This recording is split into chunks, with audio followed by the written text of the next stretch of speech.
We have not dismissed. They have to officially be announced as graduates. So we have not dismissed. We are still in our program. Thank you. If you want a strong class, then find a dedicated, hard-working leader. This is what the class of 2012 has been blessed to have as a part of their leadership team. Ladies and gentlemen, I present to you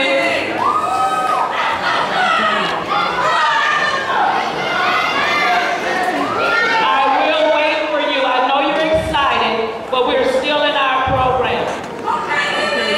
Thank you. I present to you Michelle Hill, President of the class of 2012, who will conduct the tassel ceremony.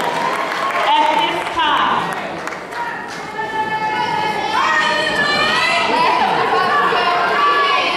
shut up.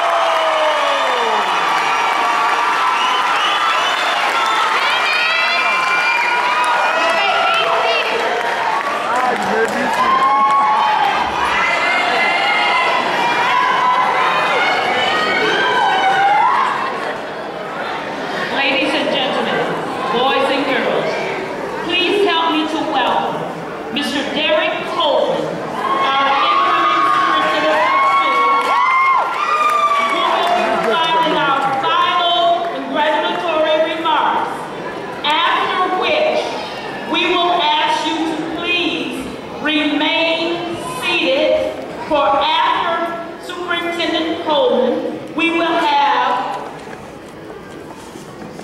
the retiring of colors by the Marine Corps Junior ROTC, after which we will have the processional from the arena, beginning with our board and administrators to the right, the teachers to the left, and our graduates.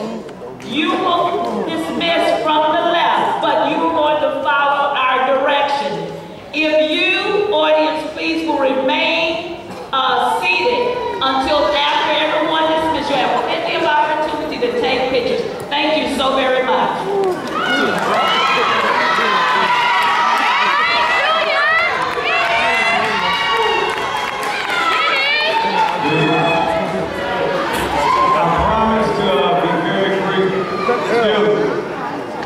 I promise to be very brief before you this evening. Before I have my congratulatory remarks for the class of 2012, I would like to acknowledge all of the students, former students of Rouge, the alumni that are present. I see my former students, and it just brings a great joy to my spirit, and it helped make the decision to return here that much easier. As I conclude, and we thank you for your patience, because we know it's been a long program. We're just as hot as you are. So we do acknowledge that. But this is the first graduation that I've ever been a part of that I've not had a personal relationship with the students. And as I sat here and I watched the students as they walked by, in the 4 weeks or so that I've been here, trying to acclimate myself to the community, or reacclimate myself to the community, I thought about how, to a degree, there's a hint of sadness on my part because I do not have a relationship, with anyone up here. And I don't mean that to be negative, it's just a matter of fact. And I thought that if I could turn back the hands of time, and this would be 1999, I would have been able to share a bit of myself with the graduates.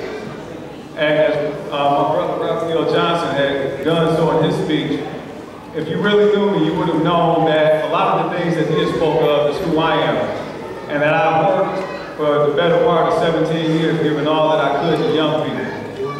You will find out that I became an English teacher because my friends that I grew up with were the sons and daughters of heroin addicts.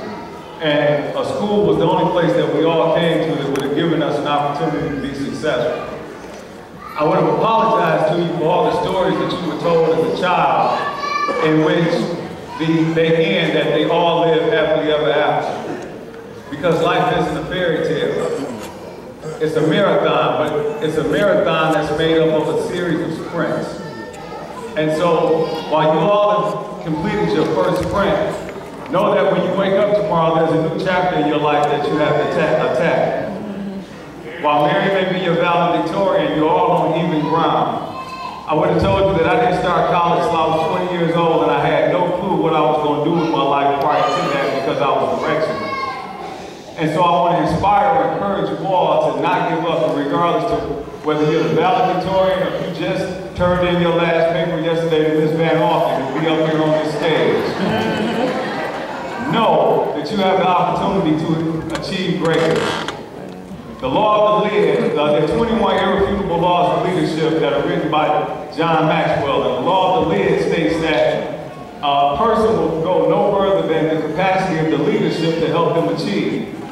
And so I'll give you an analogy of a grasshopper. A grasshopper has the ability to jump 20 times its length. Yet if you put that grasshopper in a jar when it's a baby and poke holes in it, you can continue to feed it, allow it to breathe. But it will jump no higher than that lid was because it's been conditioned to believe that it can do no more, even though genetically it's proposed or designed to jump 20 times its length. Well, that lid has been released because you all are still infants. But you decide what your life will become from this point forward. You get to restart over. You will decide how this ends. And so while your next chapter may be college, once you graduate from college, you'll start work. And then once you start work, you'll start a family. And you believe that each time you get to those milestones that you've made. But wisdom teaches you that you just have a starting over period. And so the success that you've had that's gotten that has gotten you to this point will not be enough for you to enjoy a fruitful life. I'll leave you with this quote by Booker T. Washington. And he said that it's by far easier to raise strong children than it is to prepare broken men. You all have grown to be strong young adults. And we ask that you come back to this community and help us rebuild it. Because as Mr. Raphael Johnson spoke of, the Phoenix is rising. Class of 2012, we congratulate you, we salute you, and we expect great things.